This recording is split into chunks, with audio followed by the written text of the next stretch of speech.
Алланың мейірімін қараңызшы. Ол қияметтің қорқынышы екен. Ахуалул қияма. Қияметтегі бүкіл ауыртпашылық адамның күнәсін төгіп тұрады екен. Пайғамбарымыз айтады, қиямет қайым болғанда тас қараңғы болады. Адам баласының барлығы анасынан туылғандай жалаңаш, күнәсін иығына арқалаған, күн ыстығынан тер мойындарына келген болады дейді. Осындай бір сәттерде, осындай бір қиыншылық қияметтің ауыртпашылықтарында адамның күнәсі кешеді. Қандай ауыр бір сәттердеңіз. Қияметтің сол бір ауыртпашылықтарында пайғамбарымыз соларды мысал келтіре айтады.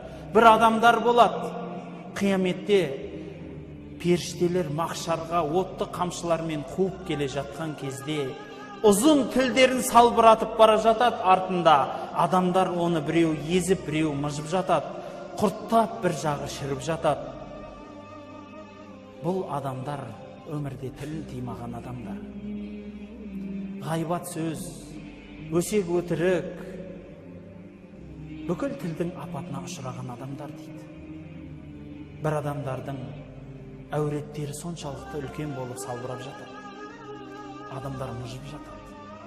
Үстінде құрт құмырсқалар шіртіп жатады.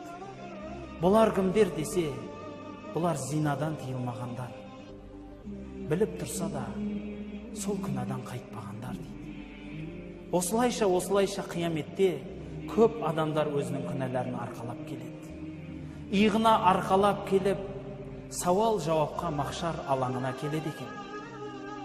Міне, осы бір алаңда Алланың кешірім есігінің тағы бірі ашылады. Ол шапағатшылардың шапағаты, бауырлар. Шапағатшылардың шапағаты. Солардың ең үлкені пайғамбарымыздың шапағаты. Бір мысал, пайғамбарымыз саллаллаху алейхи ва саллям айтады. Қиямет қайым болған кезде күту созылып кетеді. Қатты қиналған, күйзелген адамзат пайғамбарларды іздейді. Ең бірінші үлкен атасы пайғамбарға келіп айтады екен: "Уа атамыз, бабамыз, сіз біздің ең алғашқы бастаушымызсыз. Аллаға да бастап барыңыз. Қиямет қайым мынау ауыр ғой. Алла тағала сауал жауабын бастасын. Е дозаққа, е жәннатқа кетейік, бұлай тұрмайық" дейді. Сонда адам ата басын шайқайды. Жоқ, менің қолымнан келмейді бұл нәрсе. Осылайша пайғамбарларды іздей бастайды екен. Нұх пайғамбар, Мұса пайғамбар, Иса пайғамбар, басқа пайғамбарының барлығына келеді, бірақ барлығы басын шайқайды. Кешіріңдер, мен өзімнің жағдайым қандай болады деп уайымдап тұрмын. Мен бұл іс қолымнан келмейтін адаммын дейді. Сонда пайғамбарымыз саллаллаху алейхи ва саллямға келеді ең соңғы үміт, ең соңғы пайғамбар. Уа Расулалла, мына күнді көріп тұрсың, халықтың жағдайын көріп тұрсың. Раббымыз есеп қисабын бастаса екен десе, мен соған жаратылғанмын дейді. Мен сол шапағатқа жаратылғанмын дейді. Сөйтіп пайғамбарымыз айтады.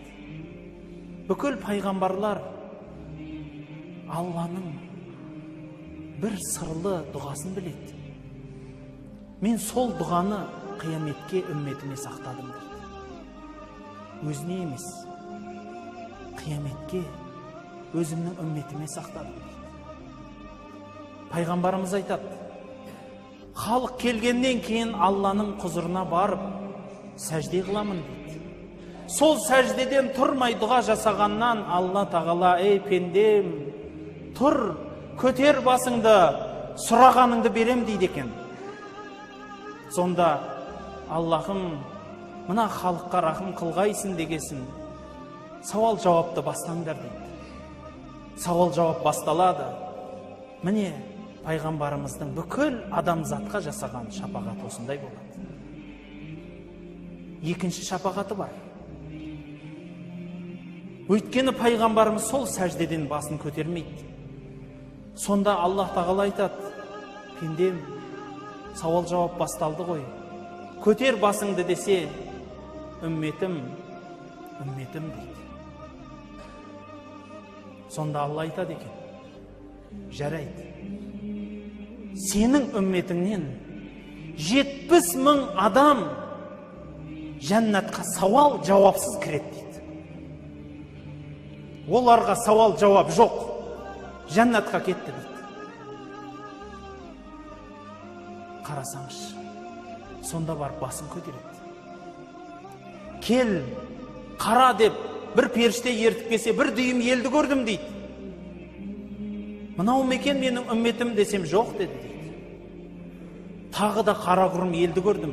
Мынау ма десем, жоқ деді дейді. Сөйтсем, бір шетте өте көп халық тұрады дейді. Мынау сенің үмметің деді дейді. Мен үмметімнің көптігімен мақтанамын дейді. Осылайша сауал жауап басталды. Сонда адамдар, шапағатшылар басталады.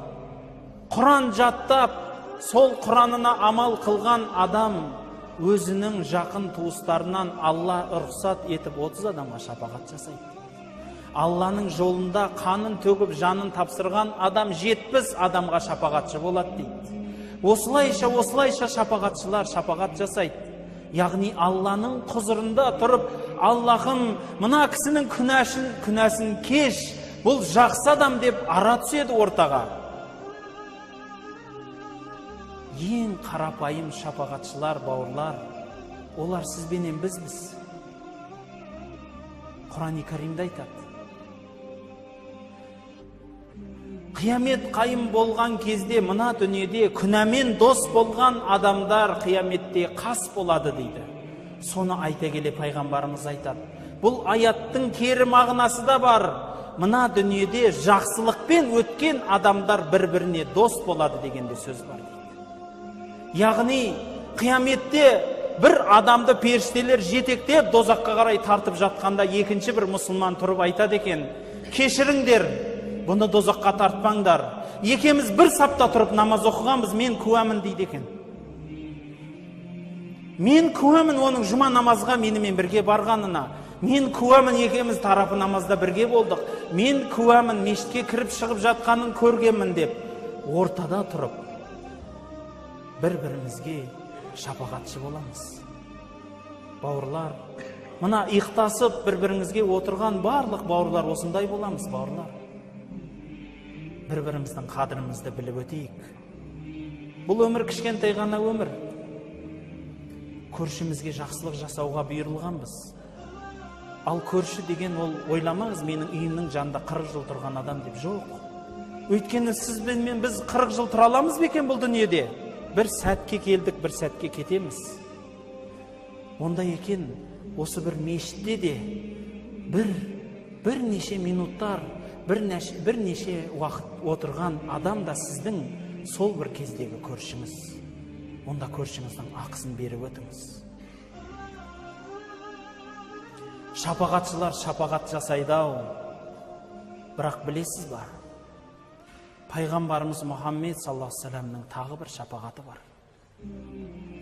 Пайғамбарымыз жәннатқа кіреді дейді, ең алғашқы кірушілерден дейді. Кіріп, Кәусар бұлағынан сусындайды. Сөйтеді де жәннатқа әрмен қарай кірмей тоқтап қалады дейді. Сонда періштелер сұрайды дейді: келсеңізші, көрсеңізші Алланың берген нығметтерін дегенде, үмметім дейді екен. Ойлаңыз. Сізбенен бізді танымайды пайғамбарымыз. Көрмеген. Бірақ сізбенен біз үшін жәннаттың да рахатын дәмін таппай тұрады. Сонда Аллах табарака ва тааля айтады екен: ей Мұхаммед, үмметің қайда дегенде, дозаққа сүйреп атқанын көрдім дейді. Онда бүкіл үмметіңнің барлығын алып шық дейді.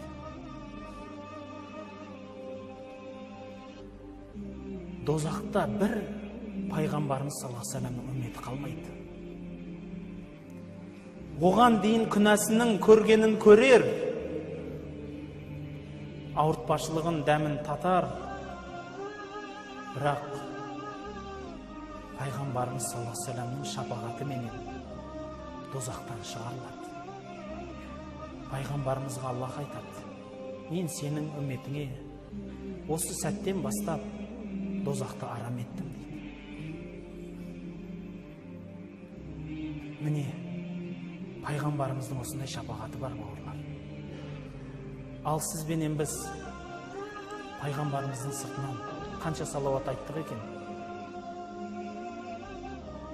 Сол кісінің жасап кеткен жақсы істерінің қай бірін сүннет амал екен деп тастамай орындап жүр екенбіз? Сағынасыз ба екен? Сол кісінің сұхбатында болуды армандайсыз ба екен?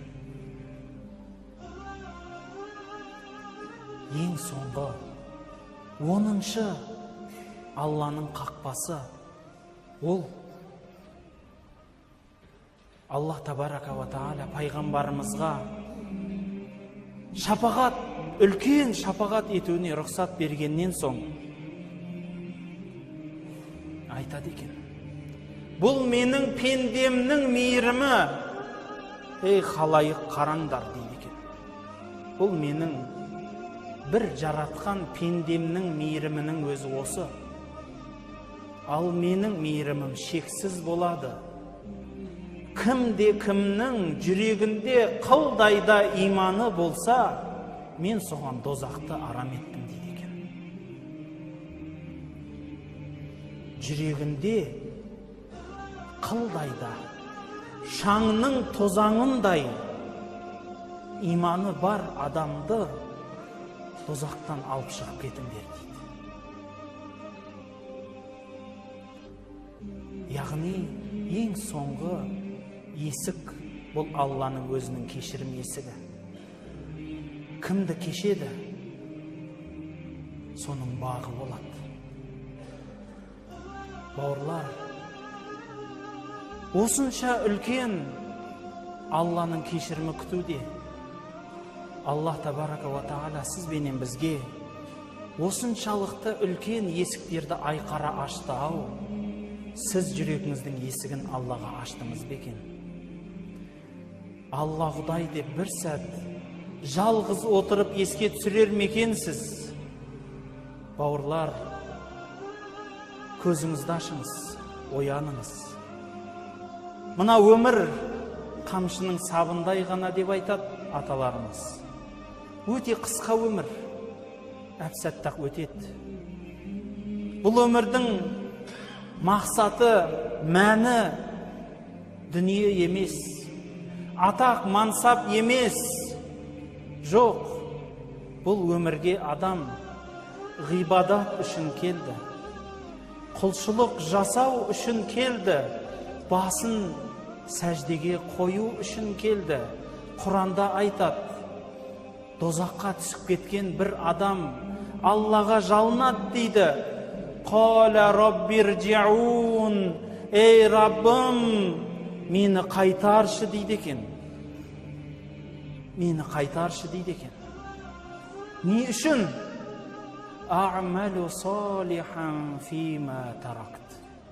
Өзім тастап кеткен өмірде бір қайырлы іс болса да жасап қалайыншы дейді екен. Бауырлар, Алла Құдай сізбен бізге әлі демімізді, талқанымызды беріп тұр ғой. Уақытымыз бар, дүние құрғыр келеді, қолдың кірі, атақ мансап келеді, ол да қолдың кірі. Бауырлар, ең үлкен нығметті айтайыншы, ол сіз бенен біздің Аллаға сәжде қылуымызды жазғаны. Ең үлкен нығмет. Ең үлкен нығмет. Бұған не деген байлар, не деген батырлар, не деген ұлылар жете алмай кетті осы сәждеге. Бір естігенім бар. Қызылорда өңірінде Манап Көкенов деген атамыз өткен.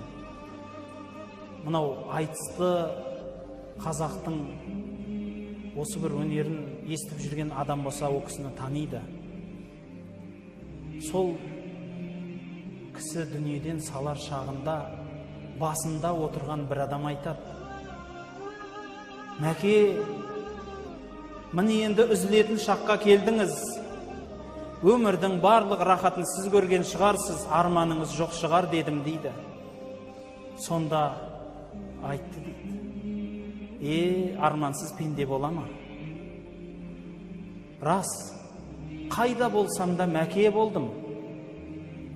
Қай үйге кірсем де орным төр, жегенім сол үйдің басы болды қойған. Қайда барсам да абырой менен сіз деген сөз жанымда жүрді.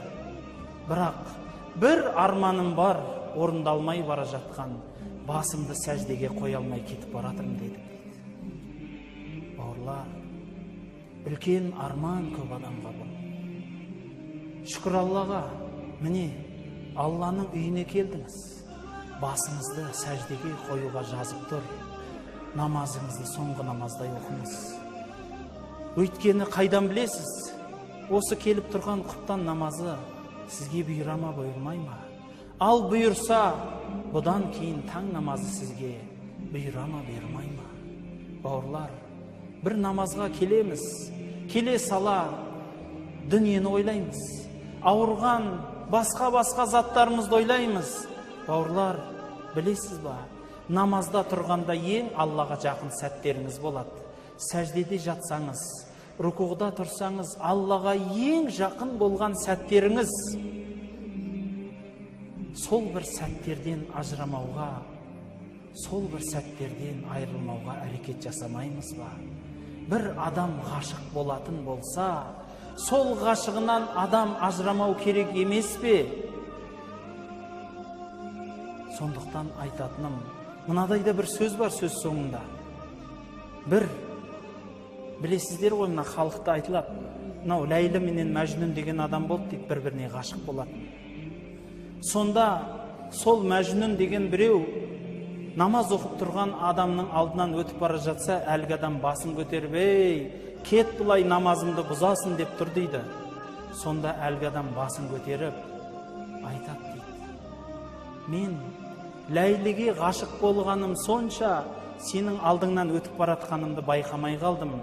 Бірақ сен Құдайға ғашық болсаң, менің өтіп баратқанымды сен де байқамайтын едің ғой" деді дейді. Бауырлар, сәждеден көзіміз қанша кетіп қалады жан-жаққа. Алладан жүрегіміз қанша секіріп кетеді. Соны орнықтыратын, сол істі қолға алып оянатын уақыт келген сәт. Субханак Аллахумма ва бихамдик, ашхаду ан ла илаха илля ант, астағфирука ва атубу илейк.